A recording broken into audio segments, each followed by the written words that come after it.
Hey everyone, and welcome to Already Cancelled. I'm Peter, that is Tara. My camera's a little bit off. Just fix that. There you go. Alright, see, professional, totally professional.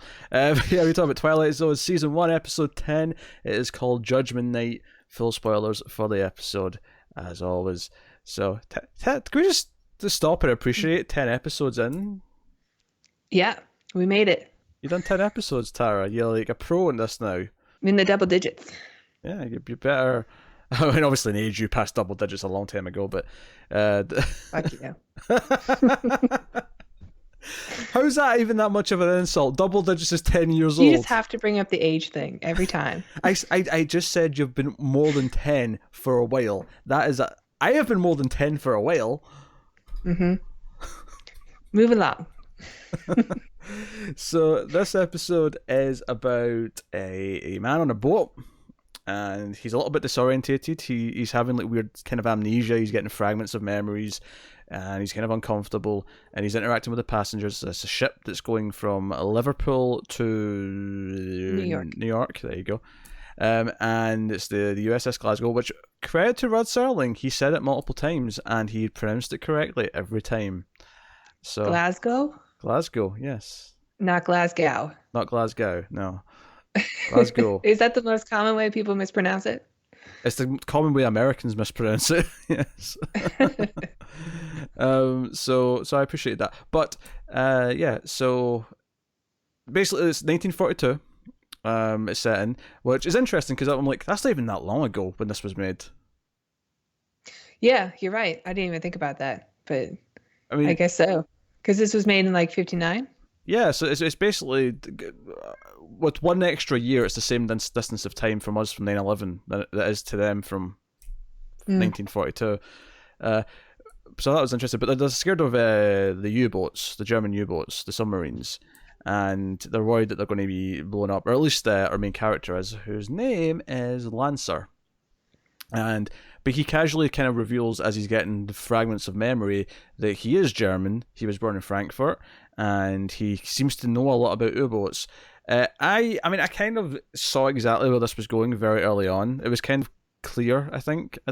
Yeah, me too.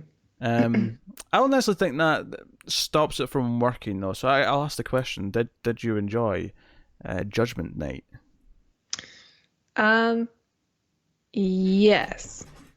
Probably about as much as I enjoyed last week's episode. Like you, I sort of saw where this was going early, and at first I was a little bit disappointed by that, and just taking in like all the atmosphere and stuff instead. That was really good. But I did like the twist at the end. I mean, there's still a bit of a twist, even though we got the twist kind of early. The twist was more that he had to relive this moment for eternity. This is his hell, because Yeah. I think you get right out, because as soon as he starts talking about it, I'm like, he's the captain of a new boat, and this is probably him being forced to live with the people he killed, you know. Yes. And as time goes on, he starts to realize that, hey, 1:15, that's when it's going to happen, and he's living in fear, and it builds up, and it's actually a really straightforward episode in that sense. There's not really much in the way of twisty-turny, because it clearly hints at what it's doing very early on. And yeah, but it plays out. Well, it hints that he has to live on the boat that he shot down, but it doesn't really, tell you until the very end that this is actually a moment he's been reliving over and over and over again, and every time he forgets who he is. Yeah, I thought that was pretty cool. Yeah, he's on a loop. Yeah, and we get a scene of the real him, sort of when he was still alive after the boat's like destroyed, where he's talking to this other guy, and the guy's like, "Hey, there were civilians on that ship. I feel kind of bad about it." That guy suspiciously had a very American accent. Yeah. Lancer had a bit of a German thing going, but I mean, the other guy didn't. And why are they speaking English? Because it's TV in the 1950s and they weren't willing to have German with English subtitles. But also, credit to Tara, I wheeled over to let a cat out when she was answering my question like a minute ago. And there wasn't even a pause. There wasn't even a moment of hesitation. She just did it. She just kept talking. We're 10 episodes in. This is the Tara you get now. This is experienced Tara. I can basically just fire Connor and we can move on with our lives. Well, yeah. Leave comments below if that's what you want. Oh, please do. I will happily screenshot those and send them to Never. I will happily. Hell, I'll comment. Anyway, so Yeah, I mean the episode plays out kind of as you expect, and it's because I think what gets it more than anything is when you finally see the real Lancer. He seems to take joy in what he's done. He's really praised, like, oh, we got a good one tonight. You know, we got Yeah. a great find. There's a bounty on that ship. Because they do make a point of mentioning that it's a ship that wasn't originally designed for passengers. It was originally some kind of, I don't know if you outright call it a warship, but it wasn't originally a passenger ship. Right. This one just happened to be in use to take passengers, I suppose, from Liverpool to New York. Mm-hmm. I was a little bit confused by that. It doesn't really seem like a warship at all. Yeah. Maybe it was just like a freighter ship. Yeah, maybe. Cause, a supply ship. I don't know. Because the dining hall looked kind of. If this was not intended for passengers, then why is it like a proper bar and like, you know? Yeah, like a full bar. Yeah, it's like a full bar with like, and it's all tables. It's, you know, it's a proper cozy setting. It's a cozy place to eat your dinner, which felt, you know, whereas, you know, warships don't have this. Warships have boring cafeterias. Yeah, they're called galleys. They're called galleys. Well, you've been on a ship. I don't know what they're called galleys. I know what the brig is. Oh yeah. Do you suspect that's where you would be? Is that why you know it? Possibly. Depends. Depends how much of a sense of humor the captain's got. So. Yeah, you'd be in the brig. I'm okay with that. But yeah, so I mean, the episode kind of plays out as you expect it to. He kind of gets more tense and more tense. He can't explain who he is, where his passport's from. Actually, the one moment in the episode that felt weird to me is that after he talks to the captain, he goes back down to his cabin, and it's kind of the first time really that he's there. And there's someone helping him unpack his things, and the guy pulls out like a captain's hat. A German submarine captain's hat, and he's like, "Hey, it looks like you used to be, in the Navy in Germany." And later on, or some kind of like souvenir from the war or something. Yeah, but you see later on, you get a close up. There's a swastika on it. It's 1942. This isn't giving you red flags. Yeah. Hell, it's a red flag if I find this why now. He had to be the same guy on the ship. Like, why couldn't he just be living somebody else's life on that ship instead? I think it's, I guess out of the punishment angle, it's the slow realization of who he is and what's about to happen. Okay, yeah, all right, I accept that. And it's his fault as well. Like, is this twofer? Is this 1-2 punch? That's my guess. And I get that it's not real, so I mean, I guess that's why he doesn't react in any way. But we have a whole thing where the captain's kind of suspicious of him, so yeah, it felt weird that he sees this captain's hat with a swastika on it and doesn't think maybe I should report this to the captain. Say, hey, there might be a Nazi on board who seems to know a lot about U-boats. Yep, but like you said, the captain is suspicious of him, and he does talk to him. Like, he forces him to come up and try to explain the situation. But nothing really comes from that. I did like it. It was a bit slow, I thought. And some of the passengers were, they were okay. Like, not all of them were the best actors, but I know that he wanted to like set them up as just regular civilians, just trying to get home. And I think that his interactions with them are supposed to be so that we would feel more empathy for them because they're about to die, or that he would have a connection with them. And I didn't really think that was there too much. It seemed more like his connection was just that he realized he's about to die. And that was about it. I will give you that with one exception. At the start of the episode, when he first goes into the galley, I'll use the terms. This little girl drops her doll, and even though she's like halfway across the room, he's not even close to her. He goes over and picks up the doll and hands it to her, and it's almost like he's picking it up, like he recognizes it in some way. And at the end of the episode, we actually see that doll again. I think it's floating in the water, as if it's just clearly implying that this little girl's dead. They've killed this little girl, and to me, that moment was playing as he's recognizing her and he's responsible for her death. And that's why he's having this moment with her, and it makes us kind of see like it's kind of like the idea of like you can't necessarily give you the full scope of what he's done to all these people through every single person on the ship, but if you go to the most extreme example, which is the innocent little girl, and you kind of cover everyone in between almost by just doing that. Okay.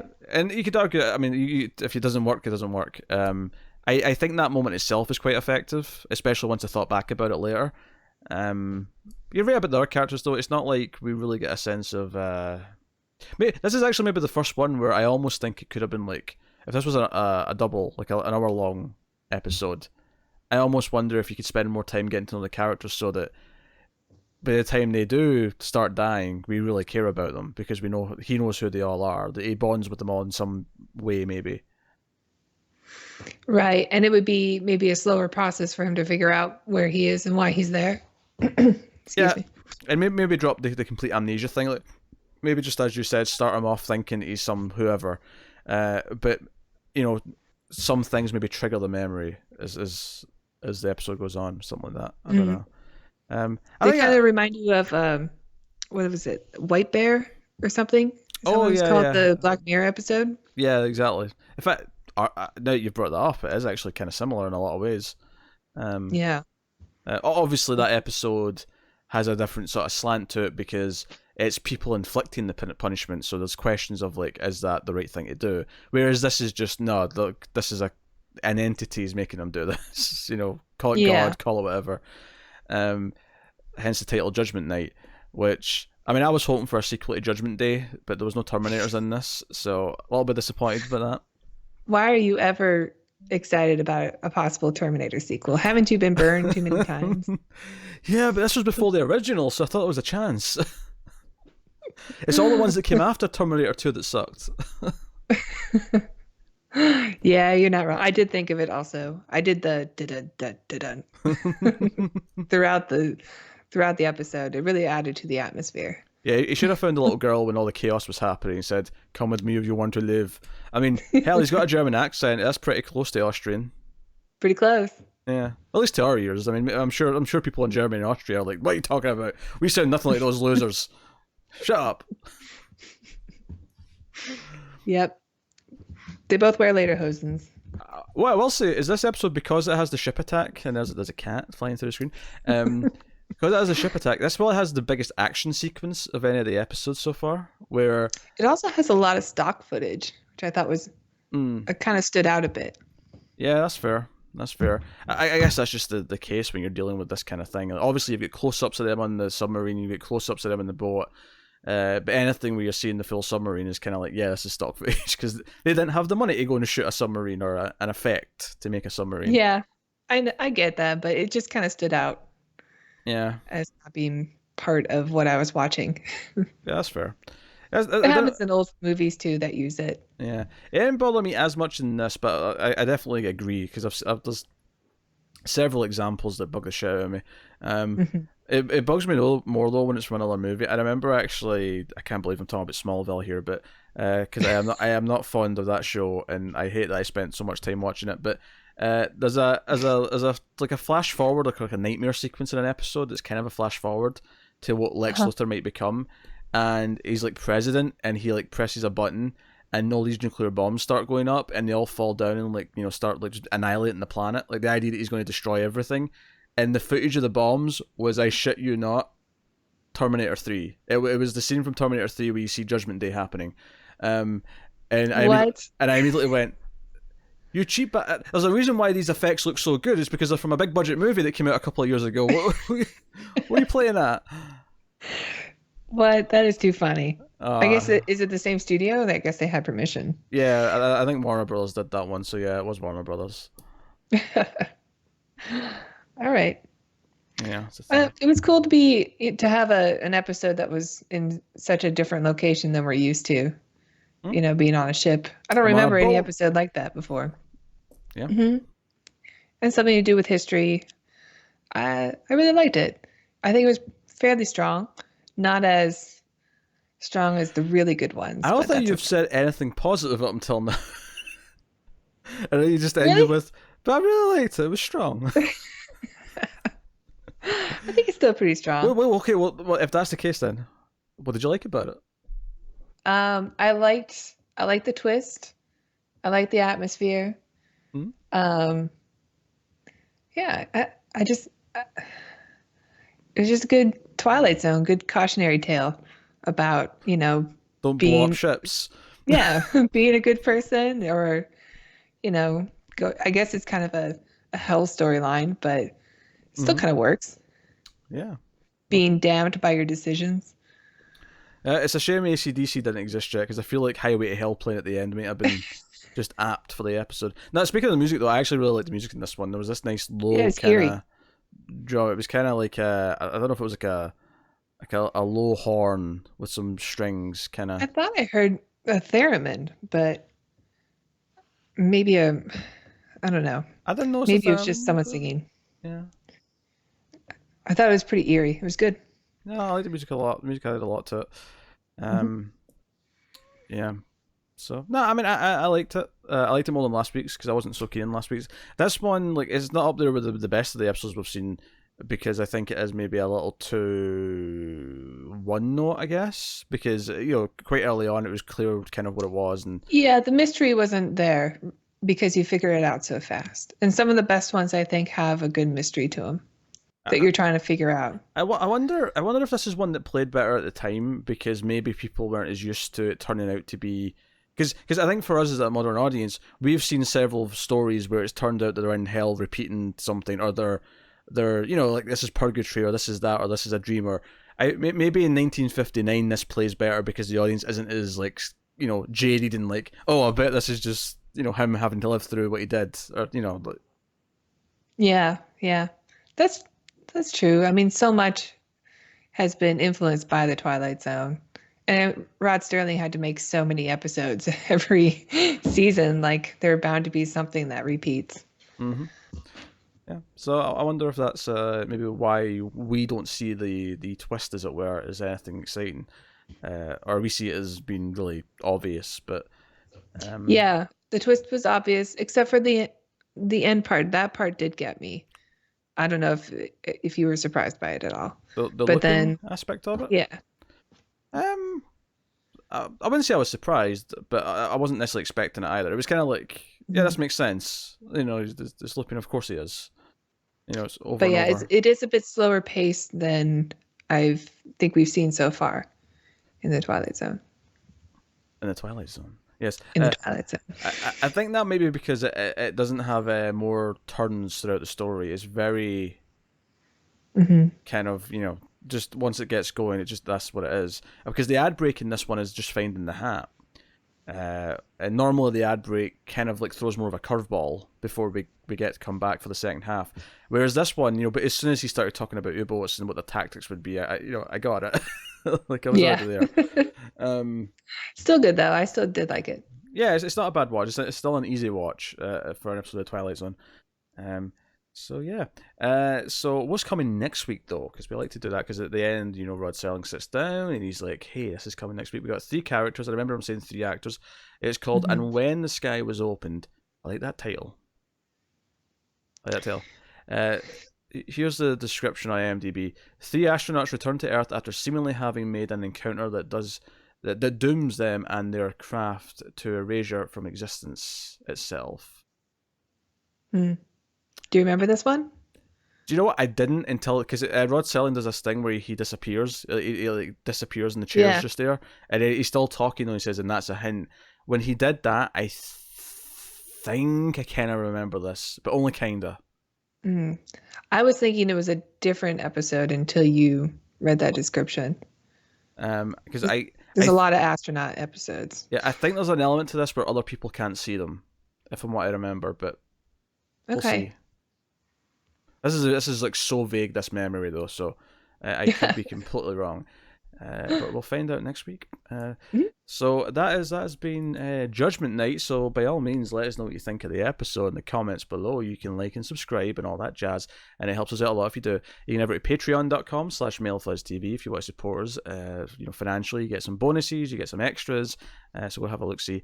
But otherwise, that is us. If I'm going to recommend other content, Tara, what would we recommend to people? Check out The Ace if you're into science fiction. We're reviewing science fiction films. Yeah, the Atomic Cinema Experiment. Go check it out. But that is us. So thank you once again for watching or listening. We always appreciate it. Keep watching TV, guys, in the Twilight Zone.